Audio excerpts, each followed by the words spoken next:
আসসালামু আলাইকুম। কোষ বিভাজনের সিকিউ নিয়ে আমরা আলোচনা করব। ঢাবি রিটেনের জন্য কি কি আসতে পারে, কিভাবে আসতে পারে এবং তোমরা কিভাবে লিখবা সেই জায়গাগুলো আমি দেখাবো এবং বুঝিয়ে দিব। তো ক্লাসটা দিতে একটু দেরি হয়ে গেল। আশা করছি নেক্সট টাইমে যতগুলো রিটেন ক্লাস আছে এগুলো লাইভ ক্লাসের পরপরই যত ইমিডিয়েট দেওয়া যায় আমি দিয়ে দেবো ইনশাল্লাহ। তো সবার আগে চলে আসি যে পুরো চ্যাপ্টারে কয়েকটা পর্শন আছে। দেখো, প্রথমে আছে অ্যামাইটোসিস। অ্যামাইটোসিসের পরে আছে কিন্তু মাইটোসিস। এই মাইটোসিসের আবার কয়েকটা পর্শন।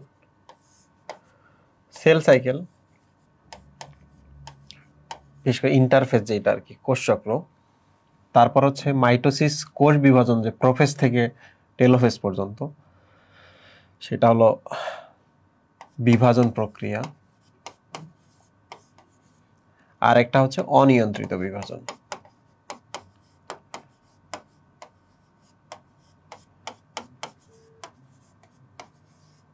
ওকে, এরপরেই আছে আমাদের মিওসিস।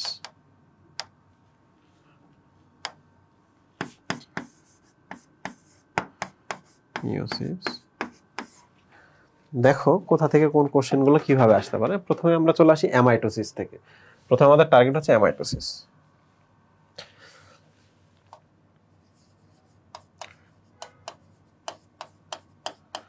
অ্যামাইটোসিস এখান থেকে কি কি প্রশ্ন আসতে পারে? এক নম্বর প্রশ্ন হচ্ছে অ্যামাইটোসিস কাকে বলে, সংজ্ঞা আসতে পারে। আচ্ছা, অ্যামাইটোসিস কাকে বলে, অ্যামাইটোসিস কাদের হয়, এটা আসতে পারে। তো লিখবা যে কোনো ধরনের জটিলতা ছাড়া সরাসরি দুইটি কোষে বিভক্ত হয় তাকে কি বলে? অ্যামাইটোসিস বলে। অ্যামাইটোসিস কাদের হয়? ওই যে অ, এ, আ, ব্যা, তাই না? এগুলো হচ্ছে উত্তর। আমি তো বলছিলাম তোমাদের। সো অ্যামাইটোসিসের সংজ্ঞা এই তো। অ্যামাইটোসিস থেকে কিন্তু আর কোনো এখানে প্রশ্ন নাই। এই একটাই মাত্র টপিক যেটা অ্যামাইটোসিস পড়ানো পসিবল, এছাড়া কিন্তু আর কিছু নাই। তো এবার চলে আসুন মাইটোসিস। সেল সাইকেল পোরশনটা থেকে আমরা চলে আসি। সেল সাইকেল পোরশন থেকে কি কি প্রশ্ন আসতে পারে? মাইটোসিসের কোষ চক্র,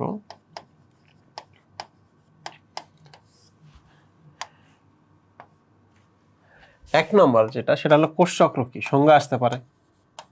তোমরা তো জানো একটা কোষের বৃদ্ধি, প্রিপারেশন, বিভাজন সবকিছু মিলাই কোষ চক্র বলা হয় না? ওখানে তিনটা টার্ম আছে, তিনটা দেখে নিব, আমি বইতে বলছিলাম তোমাদের। সো প্রথমে কোষ চক্র কাকে বলে এটা। দুই নম্বর হচ্ছে ইন্টারফেস কি, ইন্টারফেস, তাই না? তোমরা তো জানোই যে এইটা যদি হয়, এই এম দশটা বাদ দিলে এই যে এখান থেকে শুরু করে পুরোটা এবং এখানে এসে শেষ, সো এই অঞ্চলটাকে বলা হয় ইন্টারফেস, তাই না? এইটা একটা। এখান থেকে আরেকটা প্রশ্ন আসতে পারে, বিপাকীয় নিউক্লিয়াস কি? বিপাকীয় নিউক্লিয়াস তো তোমরা তো জানোই এই জায়গায় অনেক ক্রিয়া বিক্রিয়া হয় কোষের নিউক্লিয়াসের ভেতরে, এই জন্য এই কোষের নিউক্লিয়াসকে বলা হয় বিপাকীয় নিউক্লিয়াস। বিপাকীয় শব্দের মানে হচ্ছে ক্রিয়া বিক্রিয়া, ঠিক আছে? আচ্ছা, এবার চলে আসি, এই যে ধাপটা তোমরা দেখতে পাচ্ছ, যে কোনো একটা ধাপ আসতে পারে। আমি কিন্তু তোমাদের বলছিলাম যে এখানে কি ঘটে, এস দশায় ডিএনএ সিনথেসিস হয় এবং G2 দশায় কি হয়। বাট এখানে যে ইম্পর্টেন্ট যেটা, সেটা হচ্ছে গুরুত্ব বা কাজ। বুঝতে পারছো? বলো তো এটা গুরুত্ব কি? তোমরা তো জানোই যে ইন্টারফেসের গুরুত্ব হচ্ছে এখানেই কোষ বিভাজনের ডিসিশন না হয়, না ডিসিশন যদি জিন যদি না ডিসিশন, তো কোষ বিভাজন হতো না, উদ্ভিদের শরীর বৃদ্ধি পেত না। এখানে ডিএনএ রেপ্লিকেশন হয়, তাই না? এস দশায় ডিএনএ রেপ্লিকেশনের কারণে দুইটা কোষে আমরা জেনেটিক ম্যাটেরিয়াল পাঠাইতে পারি। যদি ডিএনএ রেপ্লিকেশন না হতো, দুই কোষে আমরা জেনেটিক ম্যাটেরিয়াল পাঠাইতে পারতাম না। এখানে সমস্ত কোষ বিভাজনের এটিপি তৈরি হয়। যদি এটিপি তৈরি না হতো, তাহলে আমরা কি করতে পারতাম না? কোষ বিভাজন প্রক্রিয়াগুলোতে কাজ করতে পারতাম না। এখানেই স্পিন্ডল তন্তু তৈরির যে কাঁচামালগুলো তৈরি হয়, যদি এটা তৈরি না হতো তাহলে সেল ডিভিশনে হইতো না। এগুলো হচ্ছে গুরুত্ব। সো এটা খুবই সহজ, মানে এখানে যা যা ঘটে এইটাই গুছাই দেওয়ার মানে গুরুত্ব। সো আশা করছি কোষ চক্র থেকে কোনো ইস্যু হবে না। ওকে, মোটামুটি শেষ। কোষ চক্রে কিন্তু আরেকটা প্রশ্ন হওয়ার মতো, সেটা হলো কোষ চক্র এবং কোষ বিভাজনের মধ্যে পার্থক্য আছে দেখবা।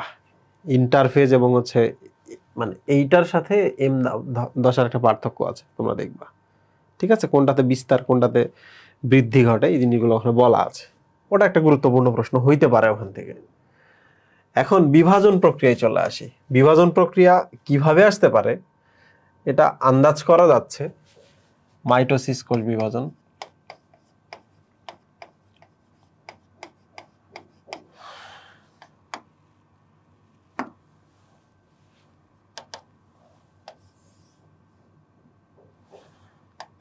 মাইটোসিস কোষ বিভাজন বিশেষ করে যেগুলো আসতে পারে প্রোফেজ এবং প্রোমেটাফেজ।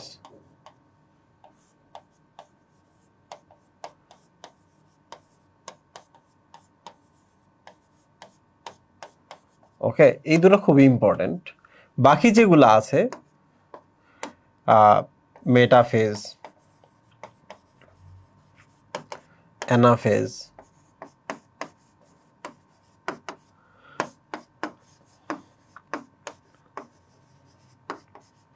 টেলোফেজ, এই তিনটার ক্ষেত্রে যেটা সেটা হবে যে তুমি পারবা মেটাফেজে কি হয়, সবগুলো বিষুবীয় অঞ্চলে বা মাঝখানে আসে। এই মাঝখানে আসাকে বলে মেটাকাইনেসিস, তাই না? এখানে সবচেয়ে বেশি পেঁচিয়ে যায় সুপার কয়েলিং, এখানে সবচেয়ে বেশি খাটো মোটা হয় কনডেনসেশন। ডান, এগুলো তো তোমরা পারবা। তারপর হচ্ছে অ্যানাফেজে কি মেরুমুখী চলা শুরু করে বিভিন্ন আকার আকৃতি, একটা চিত্র পারবা। টেলোফেজে কি হয়, প্রোফেজের অপোজিট। তো প্রোফেজে কি ঘটে এইটা জানা জরুরি। আমি কিন্তু তোমাদের একটা সিকোয়েন্স শেখাইছিলাম ক্লাসের মধ্যে। খেলার মাঠটা আগে বড় হবে, নিউক্লিয়াসটা বড় হবে, তারপর জল বিয়োজন শুরু হবে, তাই না? জল বিয়োজন শুরু হলে ক্রোমাটিনগুলো কি হবে, পেঁচিয়ে যাবে। পেঁচিয়ে গেলে কি হবে, খাটো মোটা হবে। খাটো মোটা হলে কি হবে, রং ধারণ ক্ষমতা প্রাপ্ত হবে। রং ধারণ ক্ষমতা প্রাপ্ত হলে আমরা দেখতে পাবো, দৃষ্টিগোচর হবে, ঠিক না? এরপর কি বলছিলাম, সমস্ত বিলুপ্তির শুরু এখানে। নিউক্লিয়ার মেমব্রেন এবং নিউক্লিয়াসের বিলুপ্তির শুরু, স্পিন্ডল তন্তু তৈরির শুরু এখানে, তাই না? এবং সবার শেষে কি বলছিলাম, সেন্টোমিয়ার বাদে বাহুগুলো অনুদৈর্ঘ্য বিভক্তি হয়। তোমরা সবাই এটা জানো। আর এই ধাপে কি, স্পিন্ডল তন্তু যেটা হয়েছে ওটা কমপ্লিট হয়ে গেছে, বিলুপ্তিগুলো মোটামুটি সব শেষ হয়ে গেল এখানে। তাহলে ক্রোমোজোমগুলো স্পিন্ডল তন্তুর সাথে যুক্ত হবে, হয়ে নাচতে নাচতে কোথায় যাবে, মাঝখানের দিকে বিষুবীয় অঞ্চলে যাবে, রাইট? তো আমরা সবাই জানি যে প্রোমেটাফেজের কাজটা খুবই সহজ। তো যাই হোক না কেন, আমার মনে হচ্ছে যদি এখান থেকে দেয় এগুলো সহজই হিসাবে দিতে পারে প্রশ্ন, কেমন করো ডাজেন্ট ম্যাটার, সহজ করলে এইটা দিবে। আর যদি মনে করে সত্যি সত্যি তোমাকে জাজ করবে তাহলে এই দুইটা ধাপ দেবে, বুঝছো? জাজ করার ধাপ কিন্তু এই দুইটাই, সবাই এই দুটো পারে না, সবাই এগুলো পারে। আচ্ছা, সো সেল ডিভিশন শেষ। এখন এখানে একটা কথা আছে, এর চেয়ে বেশি গুরুত্বপূর্ণ কোনটা জানো? ভার্সিটিতে সবচেয়ে বেশি গুরুত্বপূর্ণ কিন্তু মাইটোসিস না, মিওসিস। তো মিওসিস না আমরা আসবো, তার আগে একটু বলি মাইটোসিসের কাজটা কিন্তু খুব ইম্পর্টেন্ট। কাজটা খুবই ইম্পর্টেন্ট। কেন ইম্পর্টেন্ট? কারণ হচ্ছে এগুলো সবাই জানে কাজটাতে কিসের বৃদ্ধি ঘটে, কোন অঙ্গের বৃদ্ধি ঘটে, আর কি কি ঘটনা ঘটে, অনিয়ন্ত্রিত যে ক্যান্সার হয় এই জিনিসগুলো বলতে হবে না? মানুষের দৈহিক বৃদ্ধি, উদ্ভিদের দৈহিক বৃদ্ধি, কাণ্ড শাখা প্রশাখার বৃদ্ধি, মূলের অগ্রভাগের বৃদ্ধি ইত্যাদি ইত্যাদি নানা ধরনের কথাবার্তা আছে। সো আমার মনে হয় কাজটা খুবই সহজ মনে রাখা, তোমরা কাজটা পড়বা।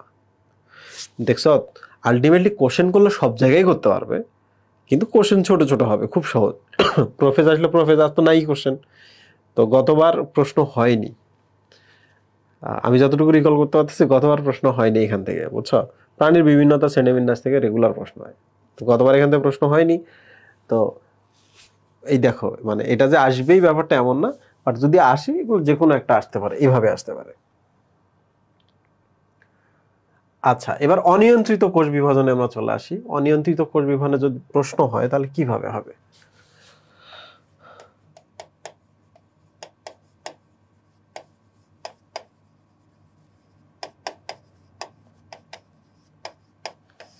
এটা খুব সহজ, হ্যাঁ, এটা পারবা ইনশাল্লাহ। সেটা হলো অনিয়ন্ত্রিত কোষ বিভাজন কি, টিউমার কি, টিউমার কি, ক্যান্সার কি, এই ধরনের ছোট প্রশ্ন আসতেই পারে। ঠিক আছে, মানে ডেফিনেশন এই জিনিসগুলো, কার্সিনোজেন, কার্সিনোমা,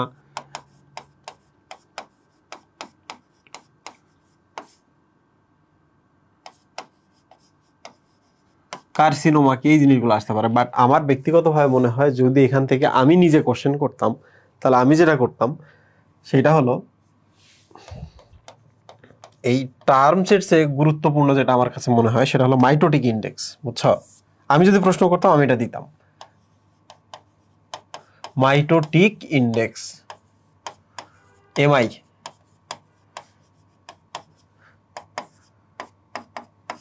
টোটাল সেল, তাই না? আর উপরে হচ্ছে কোষ বিভাজনরত বা মাইটোসিসরত কোষের সংখ্যা, তারপর একটা অ্যামাউন্ট আসে, তাই না? এই মাইটোটিক ইন্ডেক্সের মাধ্যমে আমরা কি বুঝি? টিউমার কত দ্রুত বৃদ্ধি পাচ্ছে, এইটা খুবই ইম্পর্টেন্ট।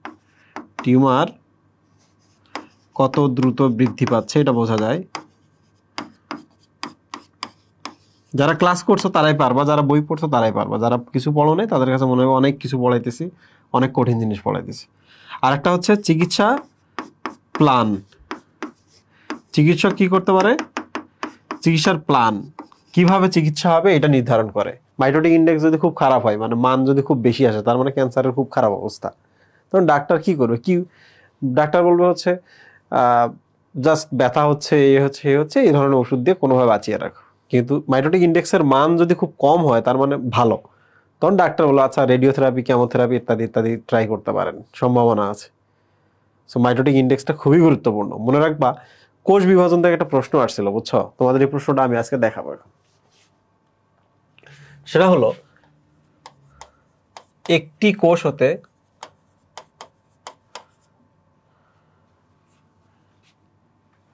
চৌষট্টি দুগুণ কত মহিম? 128টি কোষ উৎপন্ন হতে কতবার মাইটোসিস দরকার? মাইটোসিস দরকার, ঠিক আছে? তো এই জিনিসটা মনে রাখবা যে একটি কোষ হতে, এইটা কিন্তু তোমাদের এমসিকিউতে আসছিল, একটা ম্যাথ। তো এই জন্যই আমি এটা দেখাচ্ছি, কারণ মাইটোটিক ইন্ডেক্সেরও ম্যাথ আসতে পারে, ঠিক আছে? যে কোনো একটা টিউমার থেকে কোষ নিয়ে দেখা গেল 500টা কোষ নিছি, নিয়ে দেখলাম যে সেখানে 500টা কোষ নেওয়ার পর দেখলাম সেখানে 300টা কোষে মাইটোসিস চলতেছে। তার মানে উপরে 300, নিচে টোটাল সেল নাম্বার 500। তো যে মানটা আসবে সেই মান অনুযায়ী আমরা ডিসিশন নেব। আচ্ছা যাই হোক, মাইটোটিক ইন্ডেক্স কতটা বের করা পসিবল। কিন্তু আরেকটা জিনিস আমি তোমাদের এখানে দেখাই।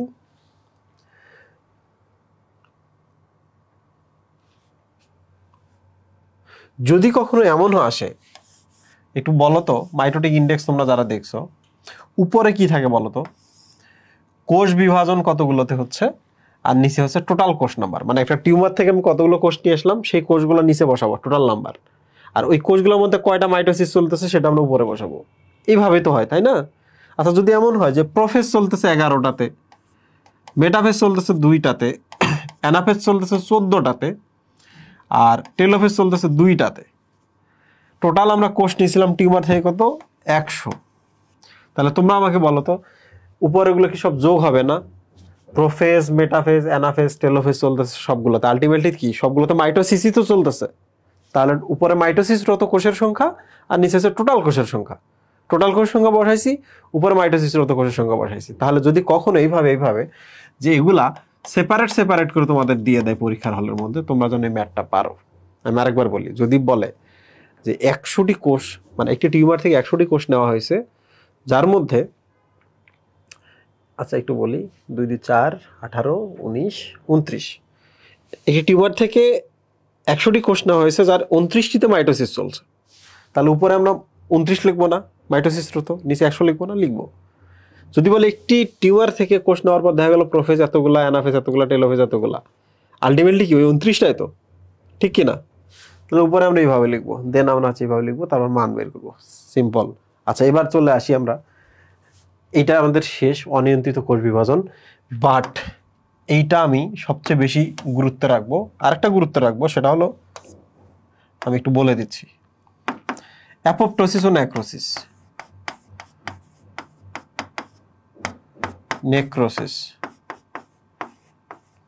দেখো অ্যাপোপ্টোসিস মানে হলো যে তোমার শরীরের জন্য ভালো, মানে কোষটা মারা গেলেই ভালো, এই মৃত্যুটা, বুঝতে পেরেছো?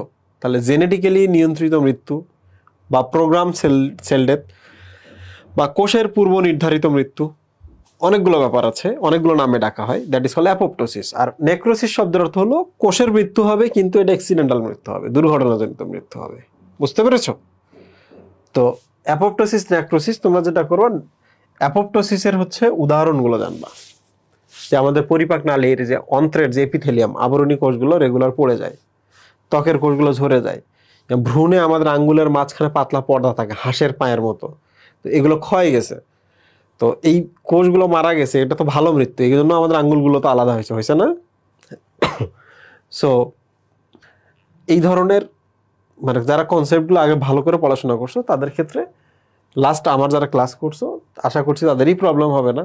তাহলে অ্যাপোপ্টোসিস ওইভাবে আসবে। নেক্রোসিস মানে এরকম যে হঠাৎ করে তোমার হাতের মধ্যে আঘাত লেগে কিছু কোষ ধ্বংস হয়ে গেল, কোন ধরনের মৃত্যু এটা?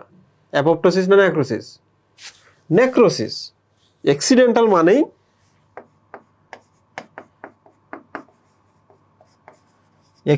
মানেই নেক্রোসিস। ঠিক আছে প্রিয় স্টুডেন্ট, এবার চলে আসি আমরা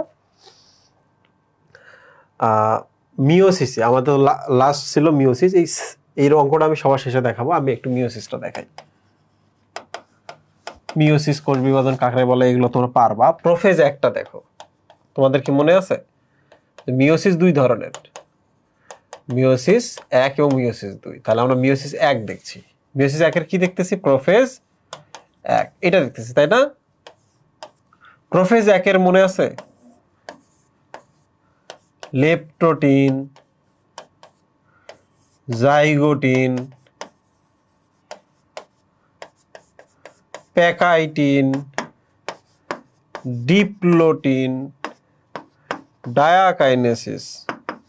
এত সুন্দর করে আমি তোমাদের মনে রাখার উপায় দিছি, তোমরা যারা ক্লাস করো নাই তারা আজকের ক্লাসে আইসা আমার কথা শুনে হতাশ হও। তাদেরকে আমি এটা ট্রিকের মাধ্যমে শেখাইছিলাম না মুহিব? এটা কিশোরকাল, ওই যে ফুল দেওয়ার জন্য কাউকে ইচ্ছা করে ফ্লাওয়ার বুকে, তারপর হচ্ছে এক কোণে গিয়ে ঘরের মধ্যে থাকতে চাই, কৈশোরকাল। তো এটাকে বলা হচ্ছে পোলারাইজড বিন্যাস, ঠিক না? মুখে ব্রণ হয় এই সময়, মানে ক্রোমোমিয়ার। এটার ক্ষেত্রে কি বলছিলাম? এটার মধ্যে বলছিলাম যে হোমোলোগাসগুলো কাছাকাছি আসার প্রক্রিয়ার নাম কি ছিল? সিনাপসিস। আসার পর আমরা তাদেরকে কি বললাম? কাপল বা বাইভ্যালেন্ট। এরপর যখন তারা মানে কাছাকাছি আসে তারপর তারা কাপল হয়, তারপরে তারা সংসার মানে প্যাকাইটিন, প্যাক। এই প্যাক দশা মানে সংসার আমি কি বলছিলাম? 4টা বাচ্চা হয়, মানে কি? টেট্রাড, তাই না মহিম? পরস্পরের মধ্যে স্বপ্ন, সবকিছু, সংসার জীবন তো সবকিছুর বিনিময় হয়। Crossing over. আর কি হয়? পরস্পরের মধ্যে ভালোবাসাটা নাই হয়ে যায়, কায় আছে মা। এই 3টা ঘটনা ঘটে। এরপরে কি? ডিপ্লোটিন বা ডিভোর্স। আমি বলছিলাম না, ডিভোর্সে কি হয়? লুপ সৃষ্টি হয়। ডায়াকাইনেসিসে কি হয়? ডায়া মানে কোনো কিছুর ভেতর দিয়ে যাওয়া, কাইনেসিস মানে মুভমেন্ট।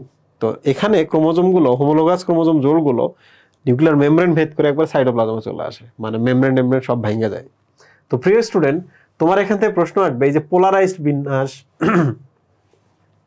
সিনাপসিস কি, বাইভ্যালেন্ট কি, বা টেট্রাড কাকে বলে, ক্রসিং ওভার কি, কায়াজমা কি, এইগুলো প্রশ্ন আসবে। তাহলে এই প্রশ্নগুলোর উত্তর দেওয়ার ক্ষেত্রে আমি সবচেয়ে কমন প্রশ্নটা নিয়ে শুধু বলি ক্রসিং ওভার। এগুলো কিন্তু আমি ক্লাসে বলছি। ক্রসিং ওভারটা নিয়েই বলি যে ক্রসিং ওভার কাকে বলে, এই প্রশ্নটা আসবে। ক্রসিং ওভারের গুরুত্ব কি, ক্রসিং ওভার কিভাবে ঘটে তোমরা তো জানো। নন সিস্টারের মধ্যে কি হয়? পার্থক্য হয়। তো কেটেই তো পার্থক্য করতে হয়, তাই না? 2টা ক্রোমোজোম একটা প্রান্ত কাটতে হয়, কাটার জন্য যে এনজাইম তার নাম হচ্ছে কি? এন্ডোনিউক্লিয়েজ এনজাইম। এটা থেকে এটাতে যখন আসে, এটা থেকে এটাতে যায় নন সিস্টার ক্রোমাটিডের ক্ষেত্রে, তখন কি হয়? লাইগেজ এনজাইমের মাধ্যমে জোড়া লাগে কি লাগে কি না লাগে? সো ক্রসিং ওভারের মাধ্যমে লাভটা কি? ক্রসিং ওভার মাধ্যমে হচ্ছে বৈশিষ্ট্যের বিনিময় হয়, নতুন বৈশিষ্ট্য চলে আসে, বৈচিত্র্য সৃষ্টি হয়, জেনেটিক ম্যাপের ক্ষেত্রে ক্রসিং ওভার লাগে, ইত্যাদি কথাগুলো আছে। মনে রাখবা, ক্রসিং ওভার না পড়ে যদি কেউ পরীক্ষার হলে যাও, তাহলে মনে করবা তুমি জাস্ট অস্ত্র না নিয়ে যুদ্ধে গেছো। অস্ত্র না নিয়ে এই চ্যাপ্টার যে ক্রসিং ওভারের উপর দক্ষতা না নিয়ে বা ক্রসিং ওভারের প্রশ্ন আসলে যে সলভ করতে পারবে না, সে অস্ত্র না নিয়ে যুদ্ধে গেছে। আর এটা এমন এক অস্ত্র যে অস্ত্রটা একটা পাগলও জানে, বুঝতে পারছো? মানিব্যাগ না নিয়ে বাসে উঠছো, 10 কিলোমিটার যাওয়ার পর তোমার বাসে নামাই দিচ্ছে, কারণ তোমার কাছে টাকা নেই, এখন বাড়িতেও ফিরতে পারবো না, গন্তব্যেও যাইতে পারবো না। সেটা হলো ক্রসিং ওভার। প্রিয় স্টুডেন্ট, এখন সংজ্ঞাটা কিভাবে লিখতে হবে আসলে আমি তোমাদের শেখাচ্ছি। সবগুলো কমন সংজ্ঞা। 1 নম্বর লিখবো হচ্ছে এই যে এটা, তাই না? তাহলে এটার নাম এ দিলাম, এটার নাম বি দিলাম, এটার নাম সি দিলাম। তাহলে A plus B plus C plus বিষয়, দেখছো? তাহলে যে কোনো টপিকে আনসার লেখো না কেন তুমি কিন্তু পারবা। দেখো এ মানে কি, মিওসিস 1-এর প্রোফেজ 1 দশায়, বি মানে প্রোফেজ 1 দশায়, সি মানে হচ্ছে প্যাকাইটিন উপদশায়। ঘটনা কি, দুইটি নন সিস্টার ক্রোমাটিডের মধ্যে অংশের বিনিময়।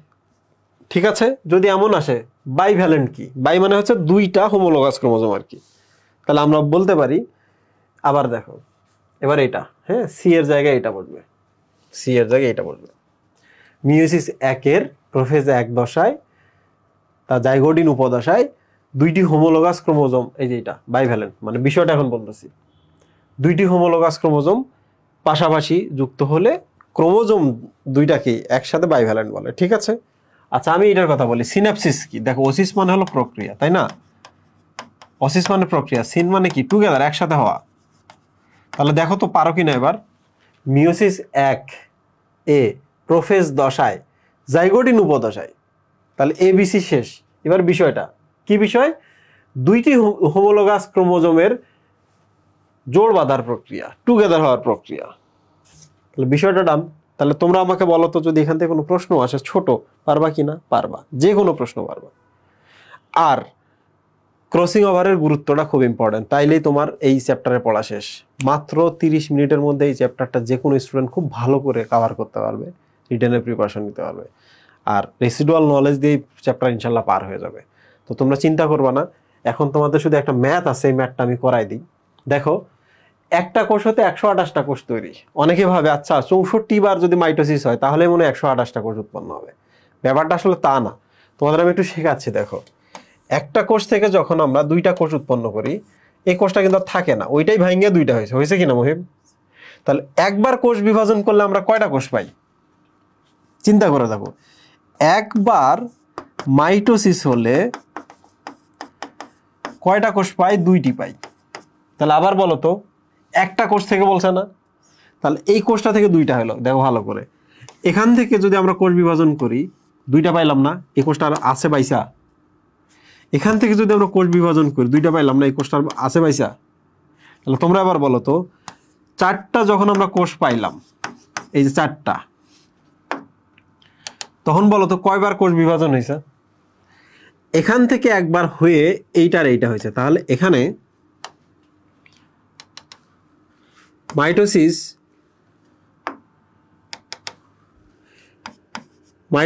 1, রাইট? এইটা থেকে যখন এই 2টা হয়েছে, ঠিক কিনা? বলো তো এই কোষটা আর এই কোষটা আলাদা আলাদা মাইটোসিস করছে না? এই যে 2টা, ও 2টা করছে।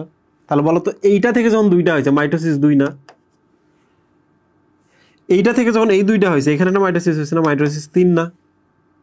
তাহলে দেখছো 4টা কোষ আসতে 3 বার মাইটোসিস হয়েছে। তাহলে 8 যদি বলো, তাহলে বলো তো 7 বার হবে না? 16 যদি বলো, 16টি কোষ তৈরিতে, বলো তো এখানে 15 বার হবে না? তাহলে 128 যদি বলো, বলো তো 127 হবে না? এইটা কেউ বোঝে না, এইটা বোঝানো খুবই মুশকিল। তাহলে মনে রাখবা, টোটাল সেল নাম্বার -1, মাইটোসিস কোষ বিভাজনের সংখ্যা, মনে থাকবে? তো এই যে এই কনসেপ্টটা যারা বোঝে না, এই জায়গায় কি বলছে তারা করে কি, আচ্ছা একটা থেকে 2টা, 2টা থেকে 4টা, তাহলে একবার মাইটোসিস হলো, 2বার মাইটোসিস হলো। আরে না, এখানে দেখ কয়বার মাইটোসিস হয়েছে, এখানেই 2বার মাইটোসিস হয়েছে তলে তলে। সো প্রিয় স্টুডেন্ট, এই জিনিসগুলো খেয়াল রাখতে হবে। বাট এখানে একটা প্রশ্ন আছে, সেটা হলো 4টা কোষ তৈরি হইতে কয়টা প্রজন্মের কোষ লাগছে? একটু খেয়াল করো তো। এইটা কি বা এইটা কি একেবারে দাদার প্রজন্ম না? তাহলে দাদার প্রজন্ম যদি প্রশ্ন আসে, কয়টি প্রজন্ম, কয়টি প্রজন্ম লাগে? তাহলে এইটা কিন্তু তোমরা সহজেই বলতে পারো। বলো তো এটা দাদার প্রজন্ম না? এখান থেকে এই যে বাবা মা আসছে না? তাহলে এই প্রজন্ম কি? তোমার বাবা মার প্রজন্ম, তোমরা এখানে আসছো। তাহলে 4টা কোষ হতে কয়টা প্রজন্ম লাগলো? 2টা প্রজন্ম লাগলো। বুঝতে পেরেছো? বুঝতে পেরেছো জিনিসটা? তাহলে আমি যদি বলি 8টি কোষ হতে কয়টা প্রজন্ম লাগে, দেখো তো পারো কি না। 1 থেকে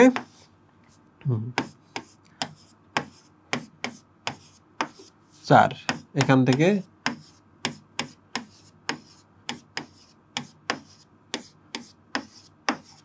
4টা, রাইট? ঠিক কিনা? তাহলে বলো তো, একটা প্রজন্ম, 2টা প্রজন্ম, 3টা প্রজন্ম, এরা কি একই প্রজন্মের না? আমার চাচাতো ভাই, আমরা কি 2জন মানুষ, মানে 2টা প্রজন্মের মানুষ, নাকি এক প্রজন্মের মানুষ? এক প্রজন্মের মানুষ। তাহলে দেখো, প্রশ্ন যদি কতবার মাইটোসিস হয়, তাহলে তোমার কাছে এই সূত্রটা। আর প্রশ্ন যদি কতটি প্রজন্মের কোষ লাগে, তাহলে উত্তর কিন্তু দেখো, এটা একটা প্রজন্ম, এরা একটা প্রজন্ম, এরা একটা প্রজন্ম। তাহলে দেখছো 8টা হইতে কয়টা প্রজন্ম লাগলো? 3টি প্রজন্ম লাগলো। প্রিয় স্টুডেন্ট, এই জিনিসগুলো মাথায় রাখতে হবে। আরো কমপ্লেক্স কোশ্চেন আছে এখান থেকে, কোষ বিভাজন থেকে। তোমরা একটা দারুণ জিনিস দেখো, 2020-21 সালে যখন কোভিড শুরু হয়, তখন আমরা কিছু সেল ডিভিশনের ম্যাথ নিয়ে আলোচনা শুরু করি বায়োলজি এডার্সে। ইন্টারেস্টিং ফ্যাক্ট হলো, ভার্সিটিতে একটা সময় এসে কোষ বিভাজনের ম্যাথ আসা শুরু হয়েছে, একবার আসছিল আর কি, রিসেন্টলি। সো আমি বলবো এই ম্যাথটা এবং কোষ বিভাজনের হচ্ছে ওই যে আরেকটা জায়গা আছে ম্যাথ, ওইটা দেখে নিবো, মাইটোটিক ইন্ডেক্স। থ্যাংক ইউ সবাইকে, আল্লাহ হাফিজ।